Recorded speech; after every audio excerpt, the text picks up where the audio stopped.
insanın fiziki bədənində olan hər hansı bir deməli xəstəlik, mənfi enerjilər həmin bu ikinci çakrada da özünü büruzə verir. Yaxud da ikinci çakrada büruzə verilən şeylər insanın fiziki bədənində təkrarlanır.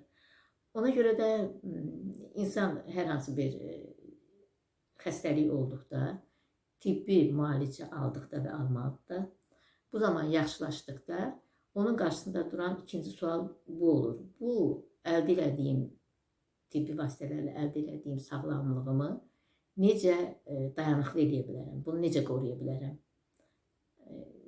Yəni, bu xəstəliyin bir döngüyə girməməsi üçün, tez-tez xəstələnməmək üçün insanın öz duyğularından tutmuş, düşüncələrini, əməllərini, hərəkətlərini hamısını nəzərdən keçirməsi lazımdır və bunların da hər birisindən cavabdeh olan çakralar var.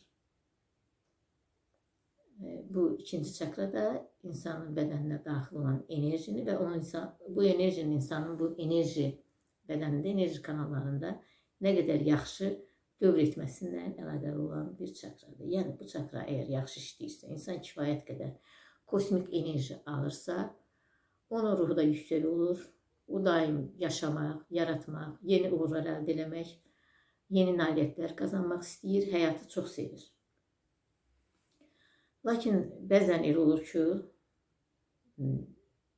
bəzi insanlar bu cür şövqlə yaşayır, bu cür şövqlə yaradır və çox gözəl də uğurlar əldə edir. Amma bəzilərimiz üçün bu belə olmur. Bəzən hər şeyi insan doğru düzgün yerinə yetirir. İkinci çakrası da açıq olur. Çox gözəl kainat enerjisi də ala bilir, kosmik enerji də ala bilir. Bədəni çox gözəl enerji ilə dolur. Həyatı sevərək, öz işini sevərək, öz işi ilə məşğul olur. Amma son nəticəyə çata bilmir, son nəticəni əldə edə bilmir. Və bu insanın fəaliyyət çakrası, insanın fəaliyyətini, əməllərini, səbəb nəticə çakrası, yəni bədəni hesab olunan, həm maddi aləmlə mənəvi aləm arasında körpü olduğu düşünülən boğaz çakrasının fəaliyyətindən əlaqəlidir. Yəni, boğaz çakrası adından da göründüyü kimi boğaz bölgəsində yerləşir. Bu insanın, deməli, insanın keçmiş, insan ruhunun daha doğrusu, keçmiş həyatından gələn əməllərini, yəni bu səbəbdir və bugünkü fəaliyyətini özündə əks etdirir. Bu da nəticədir. Yəni, insanın bu dünyada saxlayan, onun bu dünyada varlığını göstərən onun fiziki bədənidirsə, bu fiziki bədəni hərəkətə gətirən, onu bütün işlərini yerinə yetirən, istər maddi dünya ilə bağlı, istərsə də onun mənəvi aləmindən bağlı, bütün işlərinə cavabdeh olan ruhdur, insanın ruhudur. Və bu insan ruhunun ayrı-ayrı şöbələri, yəni bu çakralarda, enerji bədənləri və s. müxtəlif fəlsəfələrdə müxtəlif cür adlandırılsa da, bunların hamısı bir yerə, bir məqsədə, ruhun bütövləşməsinə doğru gedir və eyni zamanda insanın bu maddi həyatda yaşamasını, bu həyatda qalmasını təmin edir. Yəni, insan buraya bir məktəbdən keçməyə gəldisə, bir şey öyrənməyə gəldisə, bir şeyi tamamlamağa gəldisə, bunu bu maddi həyatda yaşayaraq, maddi həyatı təcrübə edərək, bu maddi həyatın nemətlərindən istifadə edərək, bunun haqqını verərək yerinə yetirməlidir. Və insan çox gözəl ruh yüksəkliyindən bütün hər şeyi doğru düzgün yerinə yetirir, gələcəklə məşğul olur, gözəl işlər yaradır, amma nəticə alınır. Ya işi yarıda qoyur, ya da istədiyi nəticəni əldə edə bilir. Və bu zaman bu insanın özünü ifadə etməsi, özünü doğru düzgün çatdırması bu boğaz çakramızdan asılıdır. Yəni bu insanın özünü ifadə çakrasıdır. Bu çakranın deməli bağlı olması insanın maddi aləmlə mənəvi aləm arasında da körpü qura bilməməyinə səbəb olur. Yəni onlar insan əlaqələndirə bilmir. Bir iş görür, amma nəticə yoxdur. İnsan yəni bəzi təlimlərə görə, eyni zamanda Hind təliminə görə hər bir insanın hansı ailədə doğulması təsadüfi deyil. Yəni o ailədə doğulmanın bir səbəbi var. Bu insanları bir-birinə karmik bağlar bağlayır. Təbii ki, bəzi fəlsəfələrə görə, Hind fəlsəfəsinə görə də insan bir neçə dəfə, yəni ruh olaraq bir neçə dəfə dünyaya gələ bilər. Yəni nə qədər ki öz ona verilən işi, ona verilən tapşırığı tamamlamamışsa, yenidən doğula bilər. Təbii ki, insan bunu növbəti doğuşlarında unutduğu hesab olunur. Amma digər tərəfdən də insanın öz köklərindən, nəslindən gələn hər bir şeyi, yaxşı və ya pis, daşıdığı düşünülür. Yəni, hər bir insan öz köklərinin daşıyıcısıdır. Ona görə də onun hansı ailədə doğulması səbəbsiz deyil. Burada başqa bir, təbii ki, görüş də var, düşüncə də var. Bu, insanın bu dünyaya, maddə dünyasında doğularkən özü ilə gətirdiyi o karma, buna karma deyilir. Karma səbəb və nəticənin bir yerdə təzahürüdür. Yəni, hər bir işin, hər bir hadisənin bir səbəbi var. Yəni, bugün insan həyatında bir hadisə oldusa, bunun bir səbəbi var. Səbəb daha əvvəlki günlərdən, əvvəlki illərdən qoyulmuş ola bilər, yəni yaranmış ola bilər. Və bugün nəticə kimi gördüyümüz bir şey də özü bundan sonraki digər nəticələrin səbəbi olacaqdır. Və bu karmanın son dərəcə ədalətli olduğuna inanılır. Burada bəzi insanların düşündüyü kimi hərənin qisməti bir cür yazıldı. Bu qədər qismət filan deyilən bir şey deyil. Bunun mahiyyəti daha genişdir. Yəni, hər bir insan bu həyatda haqq etdiyini alır, layiq olduğunu alır.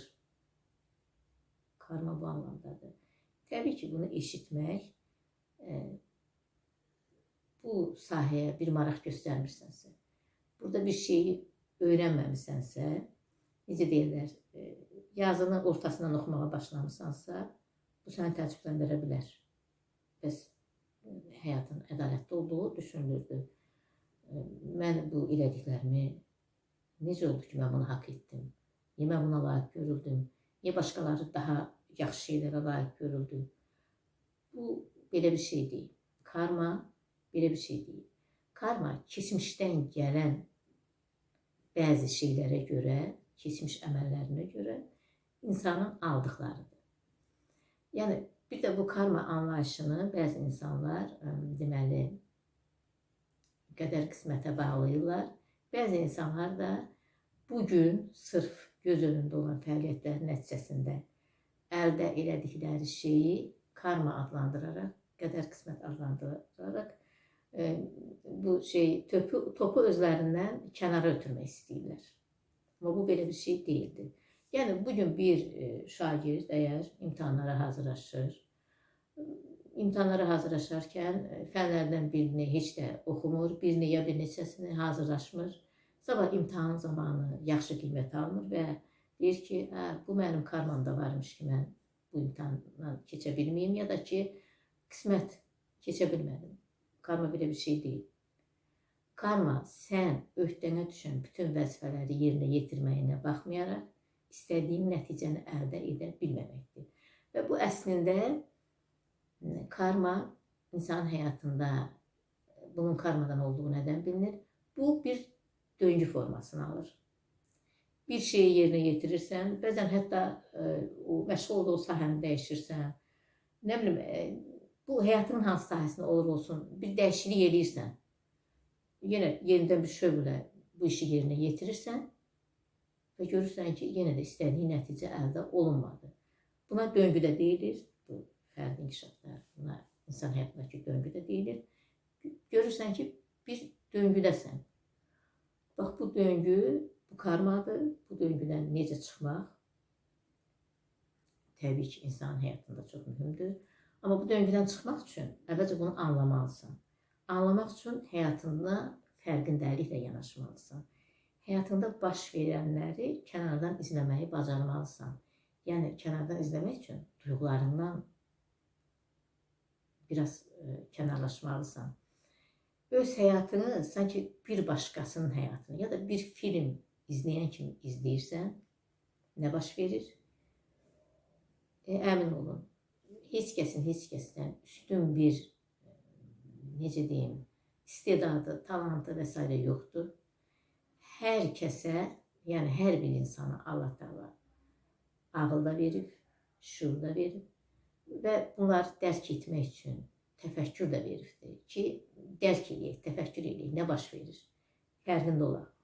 Fərqində olduğun bir şeyi dəyişdirə bilirsən. Yəni, insan əvvəlcə həyatında bir döngünün olduğunu, nə baş verdiyini fərqində olmalıdır. Yenə də bunu təkrar eləmək istəyirəm ki, heç bir şey eləmirik,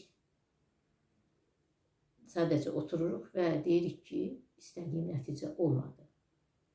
Xeyr, bu yaxud da ki, bəzi şeyləri düzgün yerinə yetirmir. Xeyr, bu karma deyil. Bu, insanın öz fəaliyyətinin bir nəticəsidir. Amma hər bir şeyi qüvvəmiz çatdığı qədər dəqiq yerinə yetiririk. Amma yenə də istədiyimiz nəticəni əldə edə bilmirik. Bu, təhsil sahəsində olsun, bu işdə olsun, bu ailədə və s. sahələrdə olsun. Bax, bu, burada karma anlayışı devrəyə girir. Və dediyim kimi, bu haqda müxtəlif fəlsəfələrdə müxtəlif fikirlər var. Yəni, bunun kökdən gəldiyi düşünülür. Bəzi şeylərdə doğrudan da insan öz, necə deyərlər, əzdadlarına, yəni ən yaxın köklərinə baxdığında bunun belə olduğunu görə bilir. Bəzən bunun, deməli, insanın ruhunun dünyaya bir neçə dəfə gəldiyi düşünülür və əvvəlki həyatlarında insanın bəzi şeyləri doğru yerinə yetirmədiyini, bəzi düzgün olmayan hərəkətlər etdiyini və bugün də onun karması yaşadığı düşünülür. Amma, deməli, bəzi fəlsəfələrdə, əsas da demək olar ki, İslam fəlsəfəsində, təsavvufda insan ruhunun, deməli, başqa aləmlərdə, başqa mənəvi aləmlərdə artıq müəyyən məktəblərdən keçdiyini, o aləmlərdə yaşayaraq müəyyən şeyləri təcrübə elədiyi, bəzi şeylərdə uğur qazandığı, bəzi şeylərdən yaxşı nəticələr əldə etdiyi, bəzi şeylərdə isə səhvlərə yol verdiyi, səhv hərəkətlər elədiyi və bu dünya həyatında, maddə dünyasında insanın ruhunun bir, deməli, sərhədləri olan fiziki bədəndə təzahür edərək, yəni o bədən təzahür edərək sözü daha o qədər də düzgün deyil, daha doğrusu o bədən vasitəsilə növbəti təcrübəsini yaşadığı düşünülür və bu sonuncu təcrübə olduğu düşünülür. Və bu zaman insanın ruhunun başqa aləmlərdə müəyyən təcrübələr elədirsə, deməli, onun bir qiymət cədvəli də var. Nədən yaxşı aldı, nədən əla aldı, nədən kafi aldı, nədən pis aldı, yəni nəyi bacardı, nəyi bacarmadı. Orada yaxşı işləri nədir, pis işləri nədir və o yaxşı və pis işlərin məzmunu, fəaliyyətlərin məzmunu da karmadır. Yer gəlmişkən insan bu dünyada da karma yarada bilir. İnsanlara yaxşılıq eləməklə, özünə yaxşılıq eləməklə, insanlara və özünə pislik eləməklə həm yaxşı, həm də necə deyərlər, pis karma yarada bilir. Yaxşı, pis məcazi mənadadır, yəni karma yarada bilir. Və bu maddə dünyasında olan insan başqa aləmlərdən gətirdiyi ya da ki, atalarından aldığı, köklərindən aldığı karma nəticəsində istədiyi həyatı yaşaya bilmirsə, onu etməlidir. Bu beləcə də davam eləməlidirmi? Və bunun cavabı da Hind fəlsəfəsində verilir. Onlar buna dharma deyirlər. Yəni dharma nəyə deyirlər? Yəni hər bir insanın həyata gəliş məqsədi var. O ki, başqa aləmlərdəki müəyyən şeylərdən keçdik. Ruh bütövlüyümüzü hələ tamamlamamışıq. Bu maddə dünyasında da bir məktəbdən keçib bunu tamamlamalıyıq. Burada hərəmizin tamamlamalı olduğumuz bir şey var. Yəni bu həyat məqsədimiz var. Yəni bizi bu dünyaya göndərən yaradanımızın hər birimiz üçün bir muradı var. Onu yerinə yetirən insan öz dharmasını yerinə yetirmiş olur. Yəni həyat məqsədini yerinə yetirmiş olur. Bu həyat məqsədini yerinə yetirən insanın da karmasını təmizlədiyi düşünülür.